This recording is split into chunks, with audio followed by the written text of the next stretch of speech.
rumah lelang teratai. Xiao Peng, kemana saja kamu? Teriak Xiao Wei. Maaf kak, Penger tadi ke hutan belakang. Sahut Xiao Peng dengan wajah terkejut. Pada saat Xiao Peng pergi ke hutan, Xiao Wei mencari adiknya itu. Xiao Peng yang baru saja tersadar dari komanya, membuat khawatir semua orang di rumahnya. Hah? Apa kamu sudah lupa kalau hutan itu berbahaya? Sudah lupa kamu kalau hutan itu disebut hutan kabut hitam? Xiao Wei terlihat kesal. Iya kak, Penger hanya ingin berlatih. Kamu tuh ya, semua orang di rumah khawatir dengan keadaanmu. Malah kamu pergi berlatih. Jawab kesal Xiao Wei sambil berjalan meninggalkan Xiao Peng. Tak berselang lama, Xiao Peng pun masuk ke dalam kamarnya. Xiao Peng sedang mencoba berlatih untuk meningkatkan kultivasinya lagi. Kini, ia mencoba menggunakan metode yang digunakannya di masa kejayaannya dulu, yaitu metode pemurnian tubuh ilahi. Metode pemurnian tubuh ilahi adalah metode yang dapat memurnikan segala tanaman dan pil. Dengan menggunakan metode ini, Xiao Peng bisa meningkatkan kultivasi dan tubuhnya secara bersamaan. Tanpa sadar, ia sebelumnya sudah menggunakan metode ini pada saat memurnikan rumput giok surgawi di hutan kabut hitam. Xiao Peng masih memikirkan misteri yang ada di hutan itu, namun belum saatnya ia menjelajah di sana. Ternyata aku sudah menggunakan ini di hutan tadi. Makanya tadi aku merasa aneh ketika peningkatannya yang begitu drastis. Ben Xiao Peng keheranan. Sepertinya akan lebih baik aku melihat-lihat kota Shengxi, karena aku belum begitu mengetahui dunia ini. Meskipun aku juga memiliki ingatan anak ini. Untuk sekarang istirahat saja. Aku kelelahan karena memaksakan memurnikan rumput giok surgawi tadi. Gumam Xiao Peng sambil merebahkan dirinya. Pagi hari saat fajar terbit. Xiao Peng yang masih terlelap dari tidurnya, tiba-tiba dikagetkan dengan kakaknya yang memanggil. Xiao Peng? Xiao Peng? Terdengar teriakan dari Xiao Wei. Iya kak, ada apa? Kamu mau berlatih lagi? Kakak temenin sini. Tanya Xiao Wei. Xiao Wei adalah kakak yang penuh perhatian kepada adiknya. Namun, adik kecilnya saat ini adalah reinkarnasi dari sang kaisar naga langit. Hari ini tidak dulu kak? Penger ingin keliling kota Shengxi. Lah, Penger, jangan-jangan kamu mau balas dendam sekarang juga?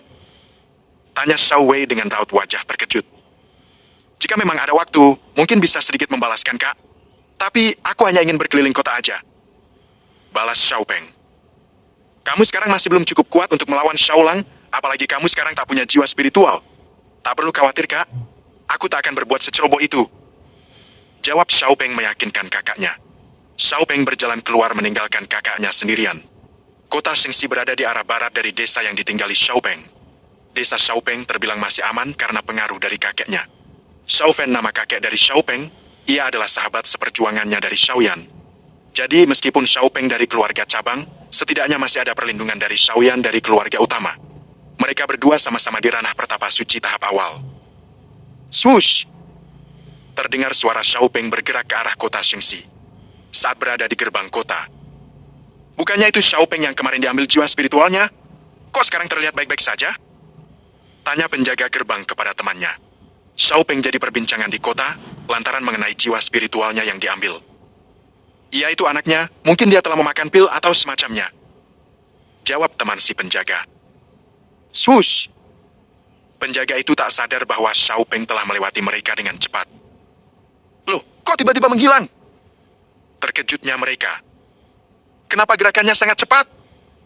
Penjaga tak menghentikan gerakan Xiao Peng, karena keluarga Xiao termasuk keluarga yang berpengaruh di kota Shengxi.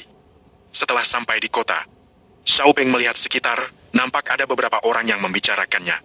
Wajah mereka pun nampak terkejut melihat Xiao Peng yang masih berani berkeliaran di kota. Para warga mengira Xiao Peng ingin balas dendam kepada Xiaolang. Bukannya itu Xiao Peng? Tanya salah satu warga di sana. Benar itu Xiao Peng. Masih berani dia ke sini. Xiao Peng yang mengetahui bahwa dirinya sedang dibicarakan, ia tetap menghadapinya dengan santai. Ternyata aku jadi bahan omongan gara-gara jiwa spiritual anak ini diambil. Tenang nak, aku pasti akan membalaskan dendammu. Batin Xiao Peng sambil terus berjalan. Hingga beberapa saat berjalan, Xiao Peng melihat bangunan yang begitu mewah.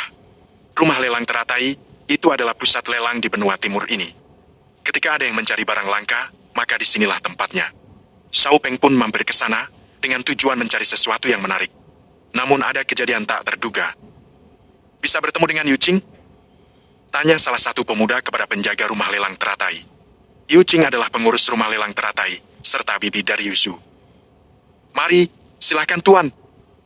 Jawab penjaga itu.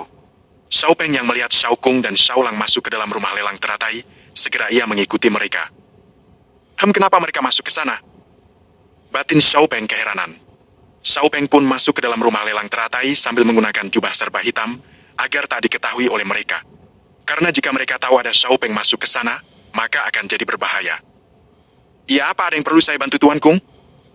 Tanya wanita dewasa yang berjalan menurunin tangga. Saya dengan mencari pil api tingkat 4 untuk Langa. Tanya Xiao Kung pada wanita itu. Wanita itu adalah Yu Qing. Tampang yang mempesona serta dengan sifat sopannya menanggapi Xiao Kung yang terkenal dengan sifat arogannya. Maaf Tuan Kung, untuk pil api tingkat 4 kami hanya melelangnya. Namun saat ini kami tidak mempunyai barang tersebut. Jawab Yu Qing sambil menangkupan kedua tangannya di depan dada. Jadi begitu ya, segera kabari saya kalau pil api itu sudah ada. Baik Tuan Kung. Xiao Kung pun keluar dan bersisipan dengan Xiao Peng yang sedang menyamar. Aura pria misterius ini terasa sangat kuat, apa yang diinginnya di sini? Batin Xiao Kung. Xiao Peng yang mengetahui keluarga utama mencari pil api tingkat 4 untuk Xiao Lang. Xiao Peng memiliki rencana yang agak licik. Sepertinya aku perlu membuat pil api itu dan menyerahkan pada rumah lelang ini agar dibeli oleh keluarga utama. Batin licik Xiao Peng. Xiao Peng berjalan ke arah Yu Qing yang menaiki tangga. Dan segera ia memanggilnya. Maaf Nyonya, bisa bicara sebentar? Tanya Xiao Peng kepada Yu Qing. Iya, ada apa Tuan? Jawab Yu Qing. Saya ingin menjual resep pil api tingkat 4, apa di sini bisa? Tanya Xiao Peng sambil menangkupkan tangannya ke depan. Mari ikuti saya Tuan, kita bicara di ruangan saya saja biar lebih nyaman. Ajak Yu Qing. Mereka berdua berjalan ke lantai 2, ke ruangan pribadi milik Yu Qing. Pria misterius itu menarik, sepertinya aku akan segera mendapatkan pil api tingkat keempat. Gumam Xiao Kung yang mendengar percakapan Xiao Peng dengan Yu Qing. Tak lama kemudian sampai di ruangan pribadinya Yu Qing. Dan Xiao Peng pun membuka penyamarannya. Maaf Nyonya Qing, saya ingin berkata jujur. Saya adalah Xiao Peng. Xiao Peng membuka penutup wajahnya dengan menangkupkan tangan di depan seolah-olah meminta maaf. Dengan kagetnya Yu Qing. Hah? Bukannya kamu masih koma Xiao Peng?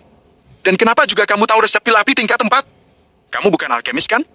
Saya baru sadar kemarin Nyonya.